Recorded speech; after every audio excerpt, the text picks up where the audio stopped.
Selamat pagi, berkah dalam. Perkenalkan saya Agustin Susi dari lingkungan Santa Maria.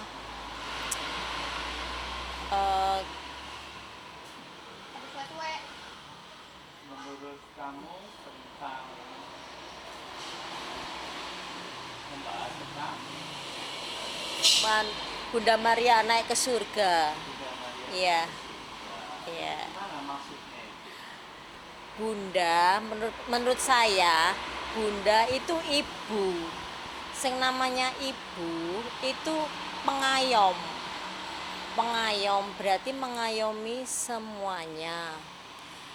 Kita sebagai umat beragama Katolik harus bisa meneladani sikap dan teladan serta kasih seperti yang diajarkan oleh Bunda Maria. Karena Bunda Maria adalah sosok yang menenangkan, menguatkan iman dalam segala hal.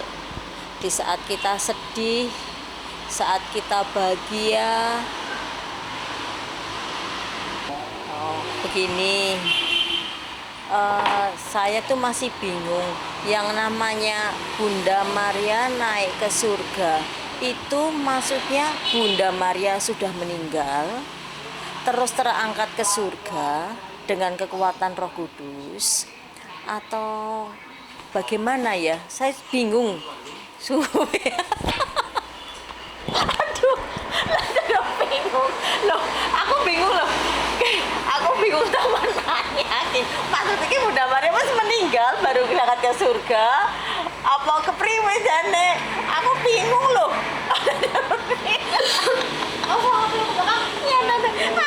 Selamat siang, Romo, Bapak Ibu terkasih dalam Kristus, berkah dalam. Saya Ibu Murni dari lingkungan Albertus, ingin sedikit memberikan tanggapan tentang mengapa Maria dikatakan tetap perawan, padahal beliau sudah melahirkan Yesus. Dalam iman kita sebagai umat Katolik, memang kita memahami bahwa di gereja Katolik kita mengenal dan mencintai sosok Bunda Maria sebagai Ibu Yesus. Padahal dari sejarahnya, secara Alkitab memang disebutkan bahwa Maria itu betul-betul ibu dari Tuhan Yesus. Walaupun Bunda Maria memang sama sekali bukan seperti ibu layaknya yang ada di dunia ini. Jadi kalau seorang ibu itu kan biasa melahirkan anaknya secara betul-betul melahirkan. Tapi Bunda Maria dalam hal ini melahirkan Yesus itu dalam konteks dengan kuasa Roh Kudus. Kita sebagai orang Katolik memahami bahwa Roh Kudus benar-benar ada di dalam kehidupan kita manusia. Jadi yang menghubungkan Allah dengan kita sebagai manusia adalah Roh Kudus sebagai perantaranya. Dan dalam hal ini kenapa Tuhan Yesus bisa lahir dan muncul kemudian hidup di dunia seperti layaknya kita, itu juga karena melalui perantaraan kuasa Roh Kudus dengan sosok Bunda Maria sebagai ibu yang telah mengandung Tuhan Yesus.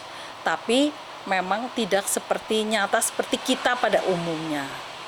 Ya, jadi dalam hal ini kita harus mengimani bahwa Roh Kuduslah yang bekerja dalam diri Bunda Maria sebagai Ibu Yesus, dan Ibu Maria inilah yang selalu kita jadikan perantara juga untuk doa-doa kita kepada Allah Bapa di surga, kepada Tuhan Yesus atas segala permohonan ataupun ucapan syukur yang ingin selalu kita panjatkan kepada Bapa di surga, kepada Yesus sebagai putranya. Dan seperti layaknya ibu-ibu di dunia juga, kalau misalnya seorang anak meminta apa kepada bapaknya, pastilah melalui ibunya. Demikian juga Bunda Maria. Kalau kita meminta sesuatu ataupun mengucap terima kasih dalam bentuk apapun, kita lakukan melalui perantaraan Bunda Maria. Ya itulah kenapa Bunda Maria selalu ada di dalam kehidupan kita orang beriman Katolik. Selamat siang Romo. Bertanya ya, Romo, saya itu kan seorang pencinta Bunda Maria, ya. Jadi seperti saya sudah ikut dalam keanggotaan Legio Maria dari sejak saya di Bandung itu sampai dengan sekarang juga berarti sekitar 30 tahunan. Bahkan dari dulu sampai sekarang itu saya tetap mendoakan doa auxiliar, legioner yang auxiliar. Jadi saya tidak pernah sebagai aktif, tapi selalu sebagai pasif. Jadi berdoa terserah saja di rumah. Nah, cuman ada satu hal yang ingin saya tahu lebih jelas, sebenarnya gimana ya ceritanya kok bisa sampai kemudian Legio ini dari awalnya muncul hingga sekarang itu kan tetap berjalan, bahkan berkembang terus gitu. Sebenarnya kisah awalnya itu gimana ya Romo? Saya seorang legioner tapi saya belum tahu loh. Sebenarnya kisah awalnya kenapa bisa sampai ada Legio Maria itu sampai saat ini. Begitu. Terima kasih Romo. Selamat berjumpa kembali dalam Katekese Umat Paroki Santa Maria Immaculata Banyumas dengan tema Dogma Maria. Seperti biasa kita ditemani oleh Romo Nicola dengan Ibu Desi. Salam sehat. Salam sehat. Berkah dalam semuanya. Kita akan membahas Dogma Maria. Romo, kita sudah melihat beberapa tayangan mengenai pertanyaan-pertanyaan dari warga ya Romo. Kali ini kita akan membahas mengenai itu dan kita akan menjawabnya.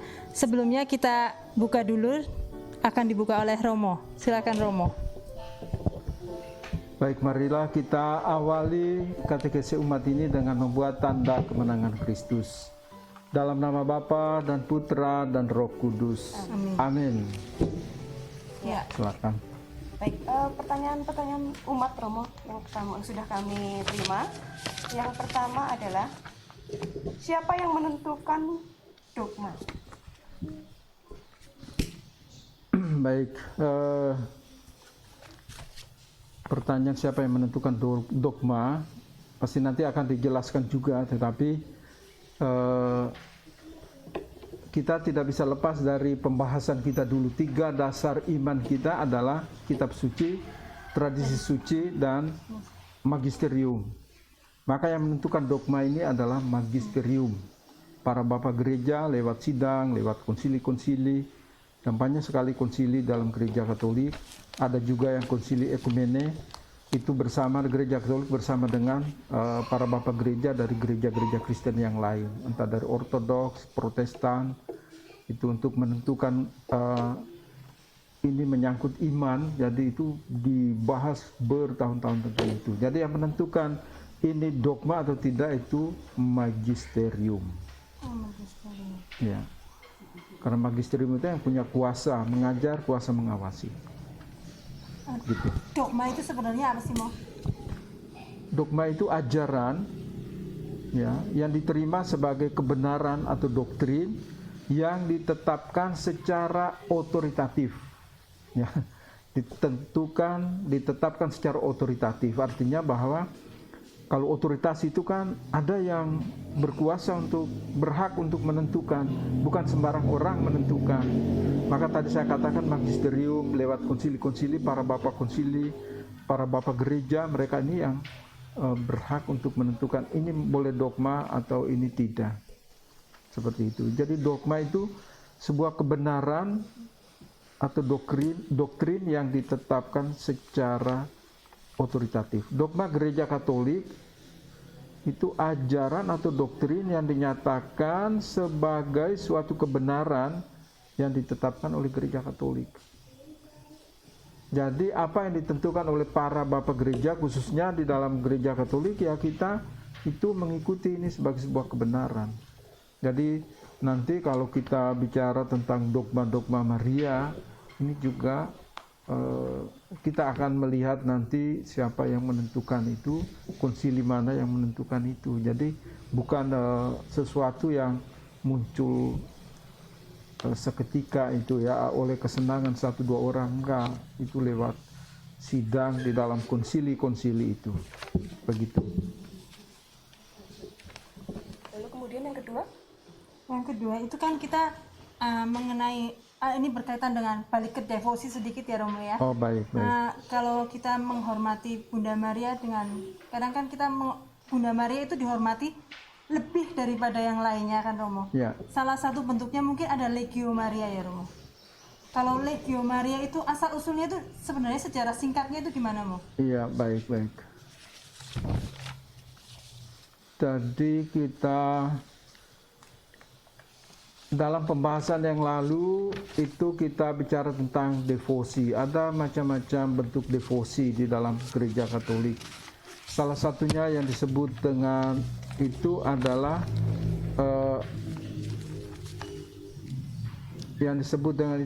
hiperdulia, ya, devosi kepada Bunda Maria itu namanya hiperdulia. Itu penghormatan khusus kepada Bunda Maria, ya, penghormatan khusus kepada Bunda Maria. Jadi tidak untuk yang lain. Kenapa? Karena Bunda Maria itu melebihi Santo Santa. Dia lebih dari itu. Kenapa Bunda Maria melebihi itu? Karena dia adalah Bunda Allah. Dia yang melahirkan Yesus Kristus, maka dia adalah Bunda Allah. Lah, untuk penghormatannya itu, kalau bicara tentang Legio Maria, ini salah satu kelompok, salah satu bentuk penghormatan atau devosi kepada Bunda Maria secara khusus juga. Legio, dari kata legion itu artinya laskar lah ya, seperti laskar Romawi dan sebagainya. Dan mereka ini, anggota Legio ini taat, setia pada Bunda Maria, meneladani betul-betul Bunda Maria.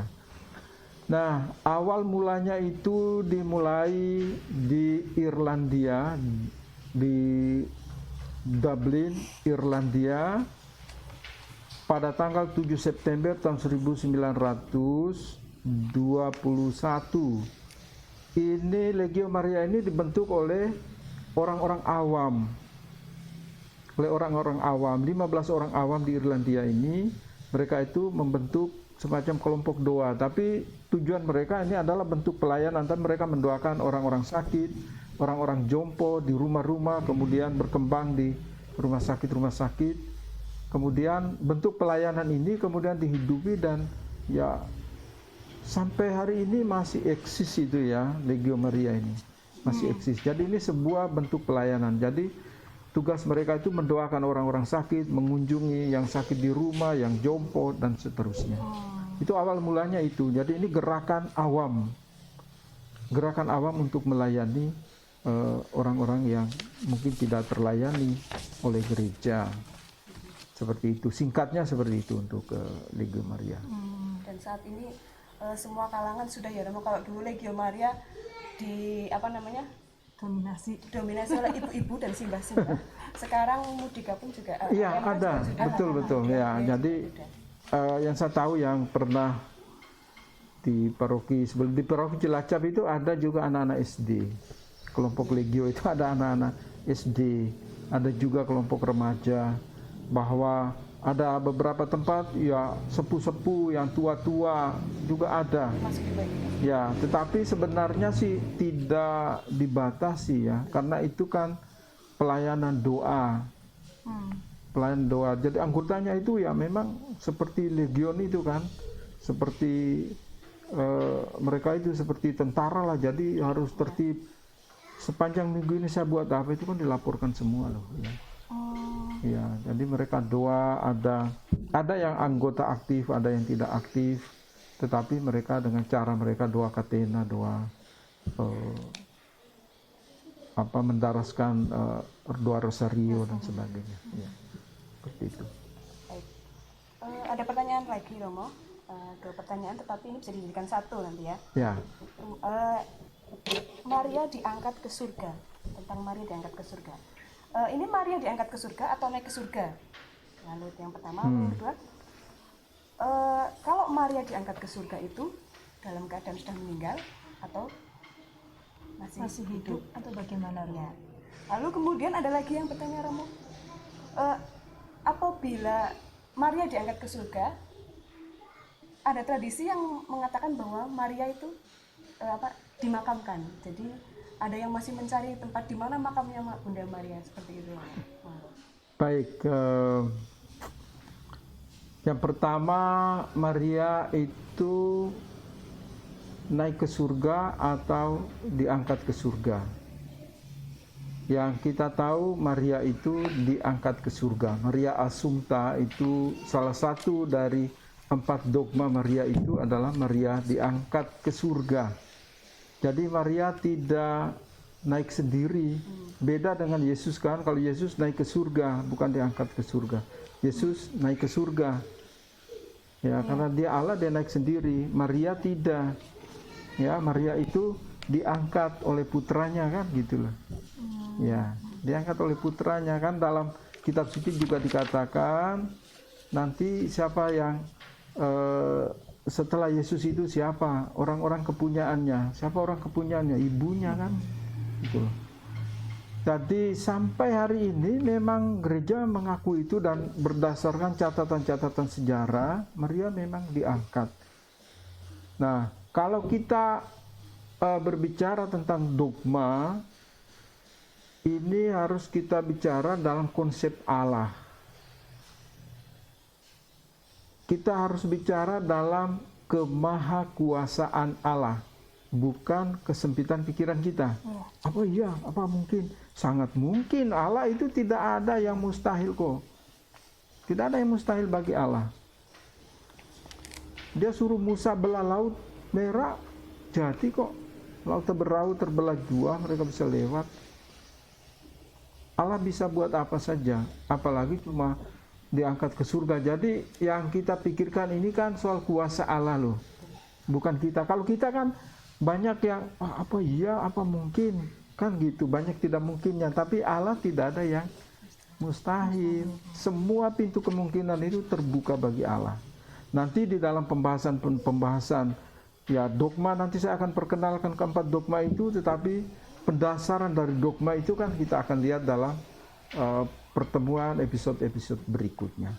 Jadi Maria diyakini oleh gereja dari dulu itu bahwa Maria memang diangkat ke surga dengan jiwa dan raganya. Dia terus kemana? Ya ke tempat yang disediakan oleh putranya. Seperti dalam Injil Yohanes bab 14 itu.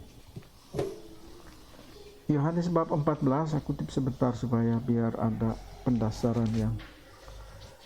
Injil Yohanes bab 14 ya.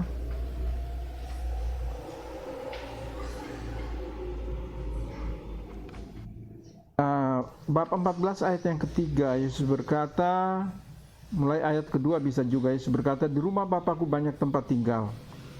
Yang pertama. Kedua, dan apabila aku telah pergi ke situ, ke rumah Bapa itu, dan telah menyediakan tempat bagimu, aku akan datang kembali dan membawa kamu ke tempatku, supaya di tempat di mana aku berada, kamu pun berada. Yohanes bab 14 ayat 3.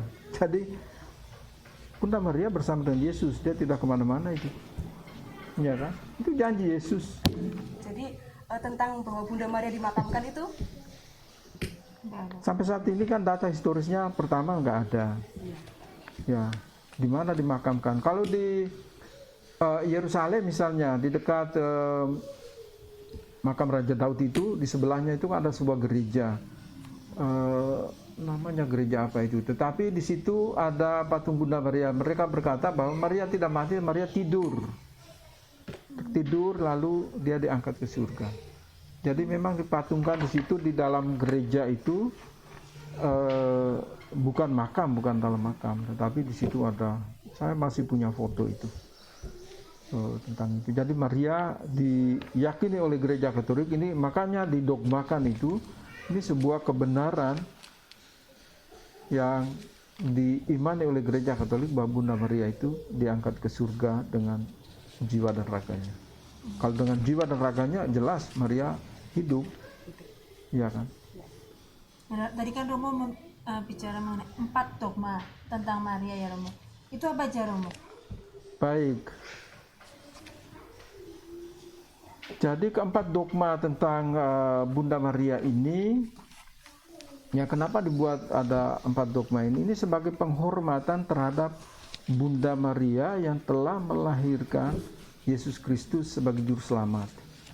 Jadi dogma-dogma tentang Maria ini merupakan bentuk apresiasi, bentuk penghormatan kita terhadap Bunda Maria. Anda bayangkan kalau misalnya Maria waktu itu menolak, ya kita nggak mungkin merayakan Natal, nggak mungkin merayakan Paskah, wong Yesus itu tidak datang, Allah tidak menjelma itu ya. Jadi seluruh penghormatan dan gelar yang diberikan kepada Bunda Maria itu diberikan oleh Allah demi kehormatan dan kemuliaan Yesus Kristus putranya. Jadi apa yang kita berikan kepada Maria itu sebetulnya menjadi bentuk penghormatan kita, ya, bentuk kehormatan dan kemuliaan bagi Yesus Kristus sendiri sebetulnya. Jadi kita bicara tentang Maria tidak bisa lepas dari tidak lepas dari putranya, tidak lepas dari Yesus. Jadi ini seperti satu mata uang dengan 2 muka. Anda tidak bisa pegang Maria lepas Yesus, nggak bisa. Dalam doa-doa, misal doa Rosario juga, apa yang kita ucap, Salam Maria penuh rahmat Tuhan sertamu, terpujilah engkau di antara wanita dan terpujilah buah tubuhmu Yesus. Jadi doa-doa ini kan tidak bisa terpisah dari situ. Kemudian ada empat dogma, Yang pertama itu Maria Bunda Allah. Maria Bunda Allah. Dasar dogmanya apa? Injil Lukas bab 1 ayat 43. Ya. Injil Lukas bab 1 ayat 43. Saya baca supaya biar menjadi jelas bagi kita. Injil Lukas bab 1 ayat 43 bunyinya begini. Siapakah aku ini sampai ibu Tuhanku datang mengunjungi aku? Jadi Maria diakui sebagai Bunda Allah. Itu ada dasar kitab sucinya yang dimulai oleh siapa? Oleh Elizabeth. Siapa yang ajar Elizabeth? Itu pasti Roh Kudus.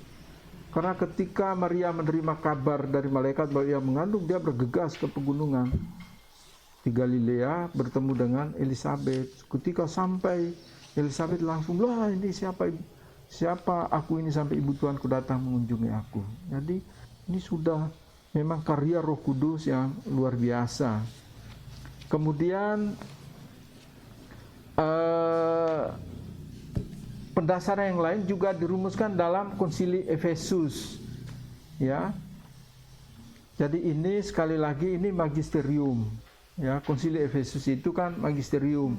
Kenapa? Karena di dalam konsili itu kumpullah para bapak gereja bertahun-tahun merumuskan, memikirkan dengan matang, mencari dasar-dasarnya, akhirnya mereka menentukan bahwa Maria memang Bunda Allah.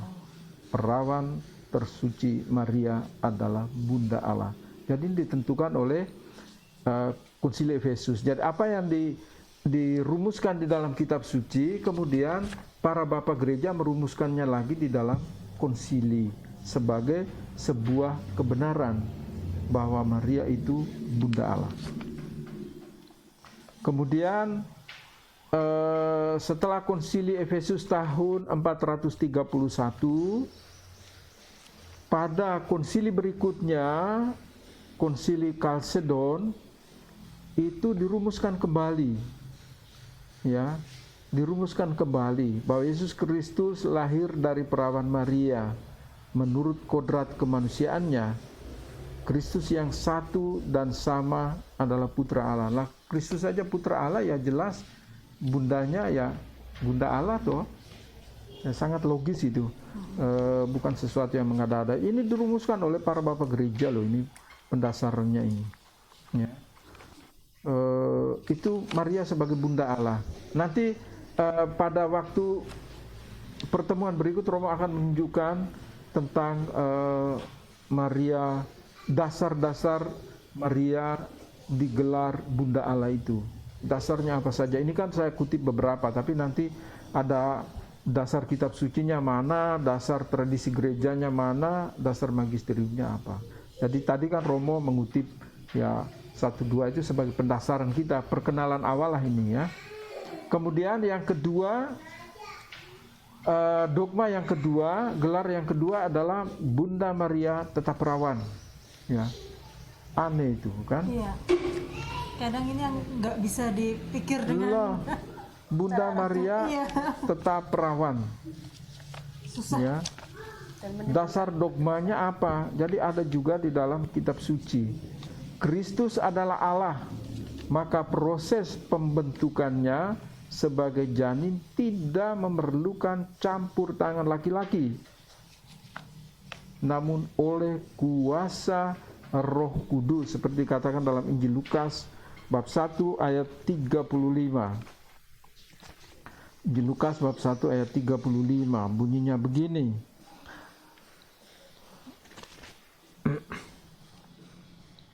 Jawab malaikat itu kepadanya, Roh Kudus akan turun atasmu dan kuasa Allah yang Maha Tinggi akan menaungi engkau. Sebab itu anak yang akan kau lahirkan itu akan disebut Kudus, anak Allah. Gitu, ya. Maka sekali lagi kita harus sedikit merubah paradigma cara pikir kita.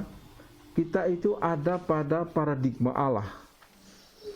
Ya, dia membuat Bunda Maria tetap perawan, oh sangat enteng, sangat bisa. Dia menciptakan segala sesuatu hanya dengan sabda saja kok. Jadilah terang, jadilah ini, apalagi cuma membuat Maria tetap perawan. Kenapa? Karena memang rahim Maria itu dipinjam oleh Allah untuk menjelma menjadi manusia dalam diri Yesus Kristus. Ya. Jadi ada juga di dalam kitab Kejadian bab 3 ayat 16 itu tentang permusuhan antara iblis dan wanita itu. Kemudian dalam Ibrani juga bahwa Allah menjelma menjadi manusia, lahir dalam rupa manusia, ya sama seperti kita dalam segala hal kecuali satu, dosa. Ya kan? Artinya Yesus itu sama seperti kita, tetapi satu hal yang tidak disentuh, yaitu dosa. Dosa tidak bisa menyentuh dia. Ya, nanti kita akan lihat lebih detail. Maka Maria tetap perawan, terberkati dan tiada bernoda, mengandung tanpa benih laki-laki dari Roh Kudus dan melahirkan tanpa melukai. Maksudnya keperawanannya, dan keperawanannya tidak terganggu setelah melahirkan.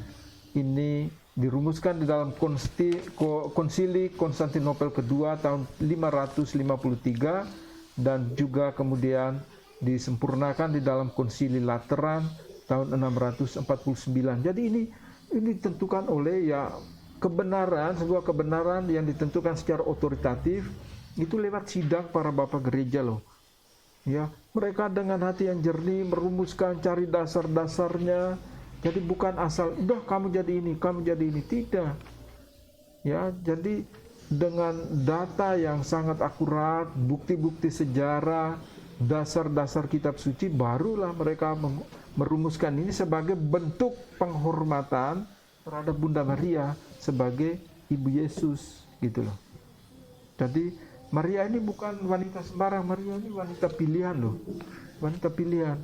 Dia bukan dipungut atau asal jadi. Jadi bicara tentang keperawanan Maria nanti dalam pembahasan berikut mengenai dasar-dasar dogma ini itu akan dijelaskan lebih detail, karena kita dicerahkan dengan dasar kitab suci, dengan dasar tradisi gereja, dengan dasar magisterium, sungguh sangat jelas. Tapi ini kan tadi Romo katakan bahwa ini perkenalan awal tentang keempat dogma ini, ya. Yang berikut dogma yang ketiga ini, pertama Maria Bunda Allah, kedua Maria tak bernoda, Maria tetap perawan. Kemudian yang ketiga ini Bunda Maria dikandung tak bernoda atau Maria Immaculata. Ya, artinya dikandung tanpa noda itu Maria Immaculata. Kristus adalah Mesias, imam besar, pengantara satu-satunya kepada Allah Bapa. Maka ia adalah yang saleh, tanpa salah, tanpa noda, yang terpisah dari orang-orang berdosa. Ibrani 7 ayat 26. Jadi kekudusan Yesus mensyaratkan kekudusan ibunya, Maria. Jadi kalau Maria dikandung tanpa noda, dosa itu bukan karena Maria itu tanpa dosa, tetapi Yesus yang dikandungnya itu loh, kekudusan Yesus yang dikandungnya itulah yang menguduskan ibunya. Allah tidak mungkin menyediakan tempat sembarang untuk menjelma menjadi manusia. Tentu saja disiapkan. Maka Bunda Maria ini disiapkan jauh-jauh hari sebelum Yesus lahir. Ini sudah diramalkan oleh para nabi loh. Seorang perawan akan mengandung, akan melahirkan seorang anak laki-laki. Ia akan diberi nama Immanuel, artinya Allah beserta kita. Itu Yesaya itu. Ya.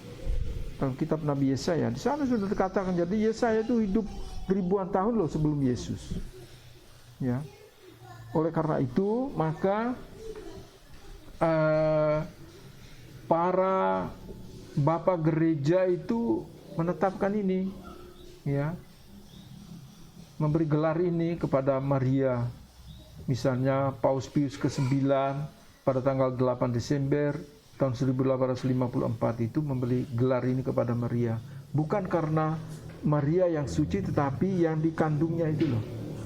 Yang dikandung, yaitu Yesus. Ya, jadi Yesus itu yang membuat tempat itu menjadi suci.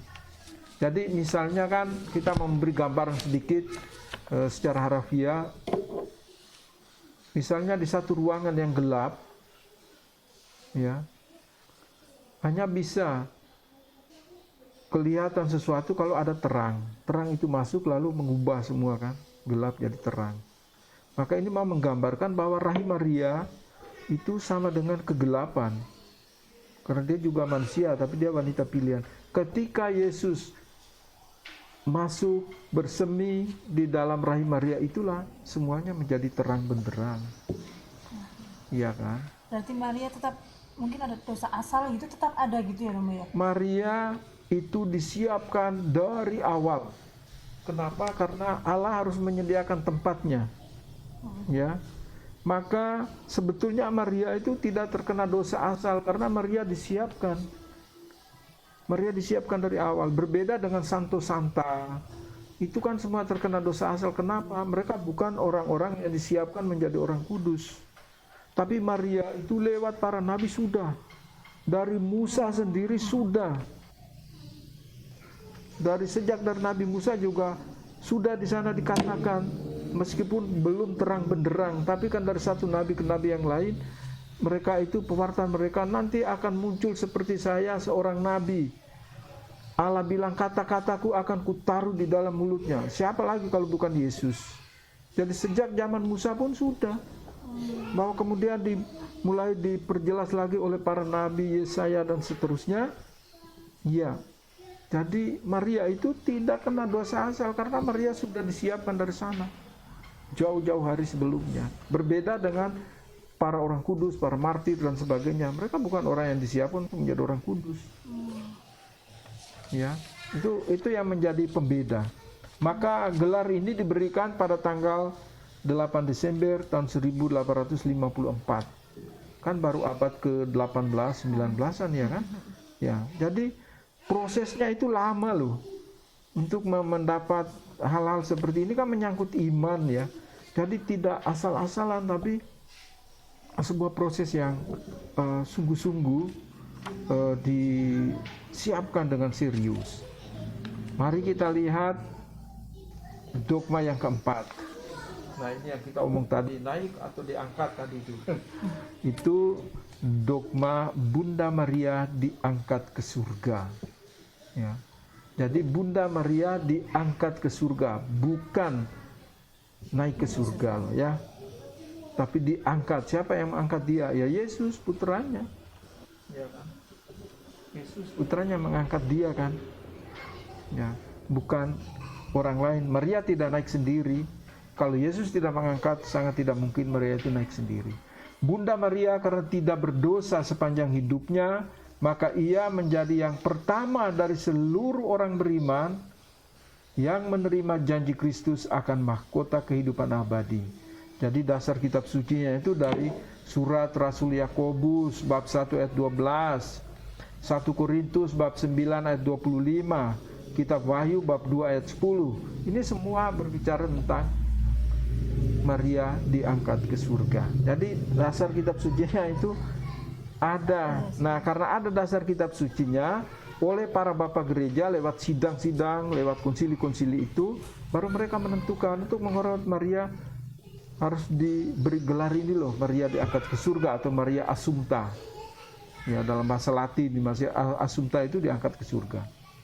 Jadi dogma Bunda Maria diangkat ke surga bukan hanya untuk menghormati Bunda Maria, tetapi juga untuk mengingatkan kita akan pengharapan kita sebagai umat beriman. Jadi Maria yang melahirkan Yesus itu diangkat ke surga oleh Yesus. Maka menjadi tidak hanya penghormatan kepada Maria, tetapi menjadi harapan bagi kita bahwa kelak kita juga pasti diangkat oleh Yesus ke dalam kemuliaannya.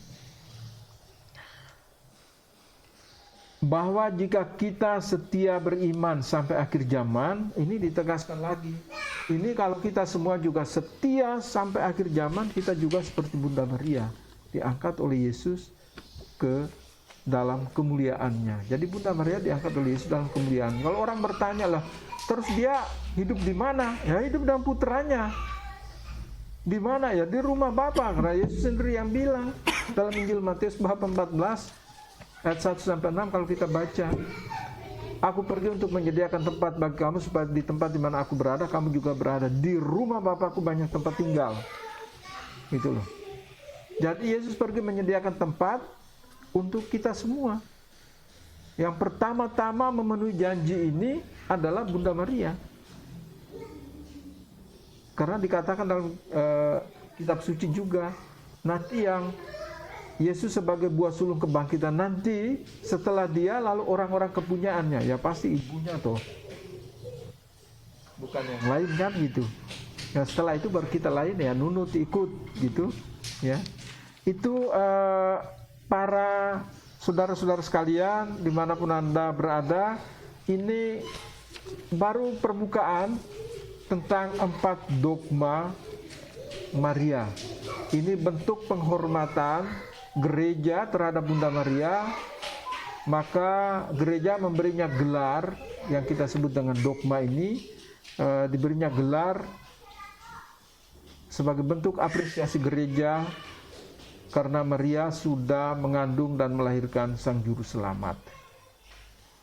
Nanti dalam episode berikutnya Romo akan mengantar Anda semua untuk melihat dasar-dasar dari dogma, baik kitab sucinya, tradisi sucinya, magisteriumnya. Supaya apa? Supaya biar kita mendapat pencerahan, oh ternyata ada dasarnya, kami kira itu cuma itu saja, buatan gereja saja. Tidak. Asal-asal aja. Gereja Katolik itu sangat alkitabiah. Supaya kita tahu itu, meskipun kita jarang baca kitab suci orang Katolik ini kan, tetapi tidak berarti bahwa sikap, tindak, perilaku kita tidak alkitabiah. Sangat alkitabiah. Doa kita juga sangat alkitabiah. Kalau kita bilang dalam nama Bapa, Putra dan Roh Kudus, amin, Dari mana? Terinjil Matius bab 28 ayat 19, itu perintah Yesus, bukan pesan, itu perintah. Pergilah, jadikanlah semua bangsa muridku, baptislah mereka dalam nama Bapa dan Anak atau Putra dan Roh Kudus. Nah, gereja Katolik memeteraikan dirinya dengan syahadat iman ini kan, Bapa, Putra, Roh Kudus. Jadi konyol sekali kalau orang bilang, oh doanya seperti usir lalat. Terserah, tapi aku tahu apa yang aku doakan, ya kan? Iya. Ya kan, hanya orang nggak tahu aja kan gitu.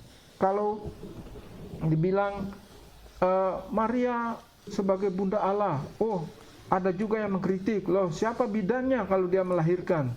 Ya nggak apa-apa, itu kan kalau saya sih enggak mau peduli soal iman saya. Engkau mau omong apa saja terserah, nggak mengganggu, nggak mengurangi sedikit pun iman saya. Tapi itu kan orang mau menonjolkan kebodohannya, ya kan?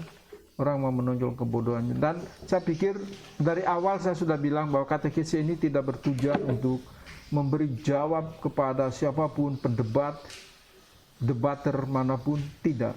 Saya hanya punya tujuan satu, untuk memberi pencerahan bagi umat Katolik. Kalau umat lain yang ikut memberi komentar, ya silakan bertanya, dan ini harus masuk. Anda harus masuk dalam jalur Katolik, bukan jalur yang lain-lain. Jadi kalau Anda boleh komentar apapun, tapi ini jalur Katolik. Jadi saya menjelaskan segala sesuatu yang diimani oleh gereja Katolik, bukan oleh orang lain. Terserah kamu mau bilang apapun tentang Bunda Maria, tapi bagi gereja Katolik, Bunda Maria punya tempat yang sangat istimewa, ya, karena dia selalu bersama-sama dengan Yesus, bukan terpisah loh, tidak. Kalau kita bicara dengan Maria itu kita berbicara satu mata uang dengan dua muka. Nggak mungkin engkau pegang satu lepas lain. Yesus dan Maria tidak bisa terpisahkan. Demikian Bapak Ibu, saudara-saudara sekalian, Lina, Desi, terima kasih untuk ini. Kalau ada pertanyaan, silakan. Ya, saya kira tadi sudah cukup menjawab pertanyaan umat Romo yang masuk tadi. Semoga apa yang sudah kami bahas ini memberi pencerahan kepada Anda, seperti apa itu dogma, lalu kemudian devosi kepada Bunda Maria, dan pertanyaan-pertanyaan lain yang mungkin nanti bisa dipertanyakan Kembali ya. Baik Bapak, Ibu, saudara-saudara sekalian yang saya cintai, terima kasih untuk kesetiaan Anda bersama dengan kami di channel Katekesi Umat bersama Lina, Desi. Sedikit pembahasan mengenai dogma tentang Maria, dan kita akan berjumpa kembali dalam episode yang berikut yang saya beri judul dengan dogma kedua. Tuhan selalu memberkati, Bunda Maria selalu melindungi. Kita tutup dengan membuat tanda kemenangan Kristus dalam nama Bapa, Putra, dan Roh Kudus. Amin. Sampai jumpa. Nanti kan